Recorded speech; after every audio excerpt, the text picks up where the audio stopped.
You're listening to Missing Persons, brought to you by AbJack Entertainment. Be sure to check out some of the other great true crime podcasts from this network, including The Murder in My Family, DNA ID, Scene of the Crime, 3 Men and a Mystery, All Things Crime, and Zodiac Speaking. All of these podcasts are available for you to binge on right now, wherever you listen to podcasts. Subscribe where you're listening to this podcast so you don't miss an episode. The views and opinions expressed by guests on this podcast do not necessarily represent those of the podcast, its creators, or sponsors. If you would like to discuss a missing persons case on this podcast, please be sure to visit missingpersonspodcast.net. This episode may contain unsettling or disturbing subject matter. Listener discretion is advised.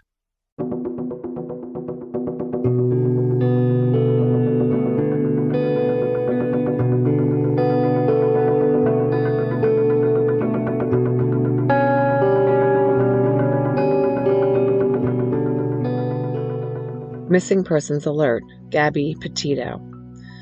This week, we're adding this Missing Persons Alert episode to feature the case of a young woman who was reported missing just this past weekend, and whose family is desperately searching for her.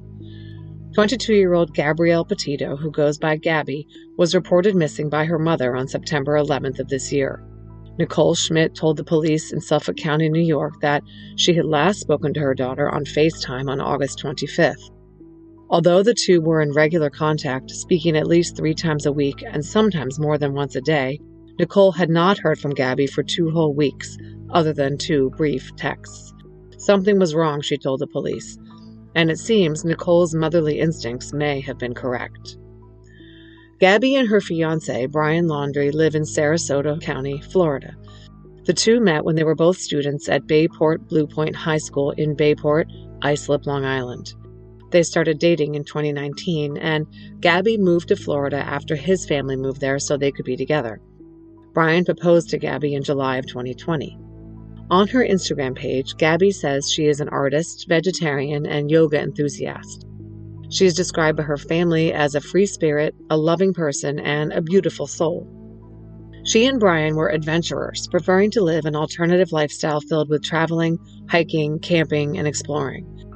They had taken a cross-country road trip in the past in a tiny Nissan Sentra, but in the spring of 2021, they decided to really set off on an adventure. They were going to quit their jobs and leave their everyday lives and material possessions behind to travel the country full-time, exploring the national parks and living a stripped-down lifestyle out of their retrofitted van. The two of them customized Gabby's white 2012 Ford Transit van, adapting it for livability and using every inch of its interior space. Gabby even figured out how to put a sink in it. Brian and Gabby left Florida and headed up to Blue Point on Long Island, New York to attend Gabby's brother's high school graduation on June 17th. Gabby was born and raised in Blue Point, and Nicole still lives there. Joe, Gabby's father, moved from Long Island to Florida earlier this summer to be closer to his daughter. After visiting with her family, Brian and Gabby started their drive out west on July 2nd, with their ultimate destination being Oregon, where they had a family friend for Halloween. In early July, Brian posted on his Instagram page, quote, "Downsizing our life to fit into this itty-bitty van was the best decision we ever made. Sacrificing space to wake up in nature every day has been no sacrifice at all." Indeed, the two documented their trip on Instagram so that everyone could follow along on their adventures. According to Fox 5 Atlanta, Gabby was in the following locations on the following dates. July 5th, Monument Rocks, Kansas. July 8th, Colorado Springs. July 10th, Grand Sand Dunes National Park. July 15th, Zion National Park. July 20th, Cedar Breaks. July 21st, Bryce Canyon National Park. July 26th, Mystic Hot Springs. July 30th, Canyonlands National Park, Mesa Arch. August 12th, Arches National Park. August 13th, Moab, Utah. In all these locations, Gabby and Brian spent their time exploring the scenery, taking photos, and doing challenging and sometimes treacherous hikes. The couple also posted a 7-minute YouTube video titled Van Life, Beginning Our Van Life Journey. The video appeared on the account Nomadic Static on August 19th, and shows Gabby and Brian in several locations enjoying their nomadic lifestyle. For the entire trip, Gabby was in touch with her family, calling her mom a few times a week to report on her progress, talking to her dad once a week, Snapchatting and FaceTiming with her brother TJ. Her father said she was also in constant contact with her cousin, Joe's niece.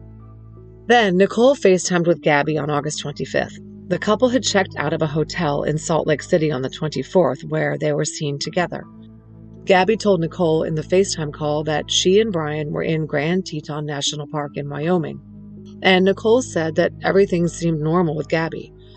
Gabby told her mom that they were headed to Yellowstone next. Gabby also posted on Instagram on the 25th in front of a mural in Ogden, Utah.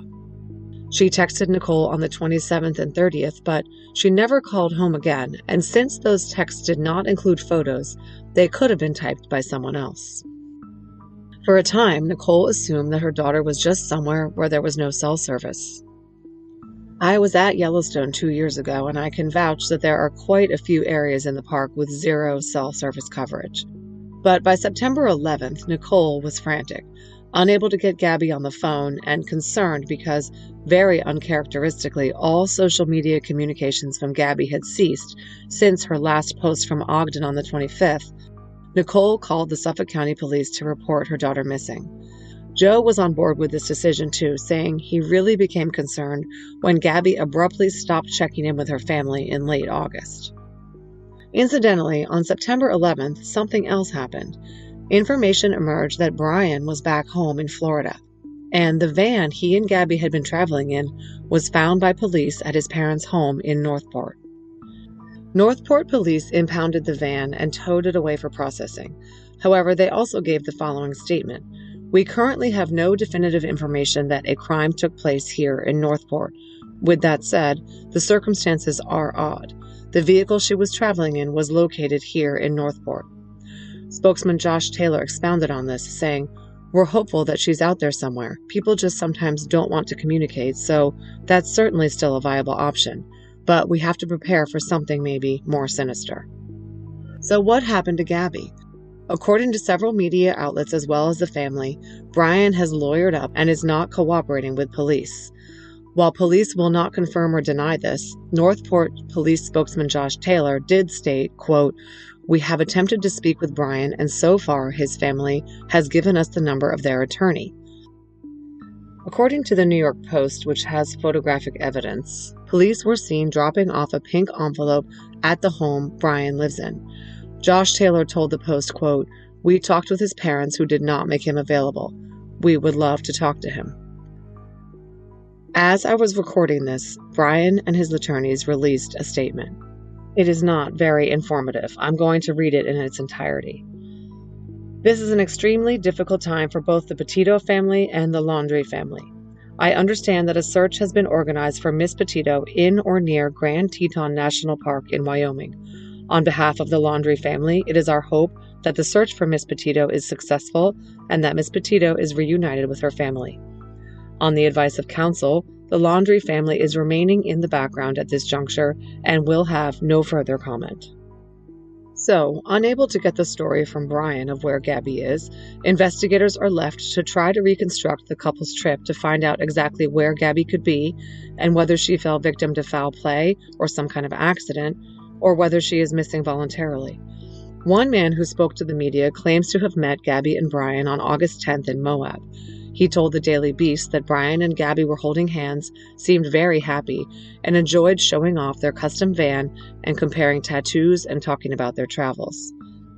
However, it has to be mentioned that a man claiming to be Gabby's uncle has posted on a Facebook page dedicated to finding Gabby that a domestic report was called in on August 12th, and Brian went home to Florida on August 17th, returning to Utah on the 23rd.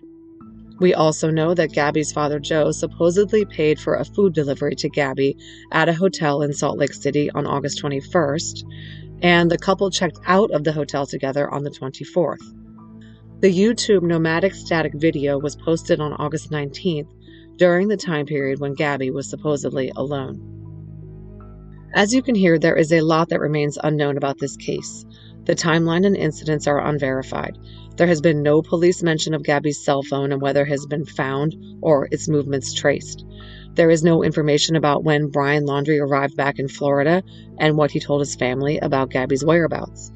Police have not even verified that Gabby's is an official missing persons case, and police have declined to officially associate Brian with Gabby's disappearance.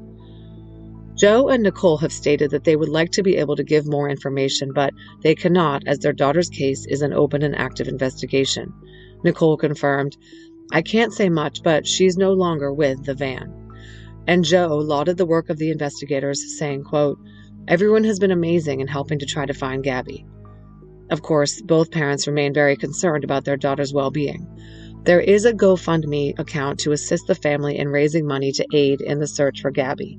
We will post a link to it on our webpage. We are posting this missing persons alert to assist in the search for Gabby Petito. Listeners might recall that we have done this twice before, and in both cases, Maddie Bell and Vita Belford, the missing women turned up safe and sound. We can only hope that the same will be true for Gabby. A police bulletin describes Gabby Petito as a, quote, white female, approximately 5 foot 5 inches tall, 110 pounds. She has blonde hair and blue eyes and several tattoos, including one on her finger and one on her forearm that reads, quote, "Let it be." The Suffolk County Police Department is the lead investigator of this case, aided by the FBI and the Northport, Florida PD. If you have any information about the whereabouts of Gabby Petito, please call the Suffolk County Police Department at 1-800-220-8477. This is a fast-moving case with seemingly new details emerging by the day. You can help generate awareness of Gabby's disappearance by sharing the information from our show notes and from our case episode at missingpersonspodcast.net. You can also follow us and share our updates on the case on social media. You can find us on Twitter at missing_pod or on Facebook by searching for Missing Persons Podcast. We also recommend that you follow Gabby's page on Facebook, on the page that's been set up by her family. It's called Find Gabby.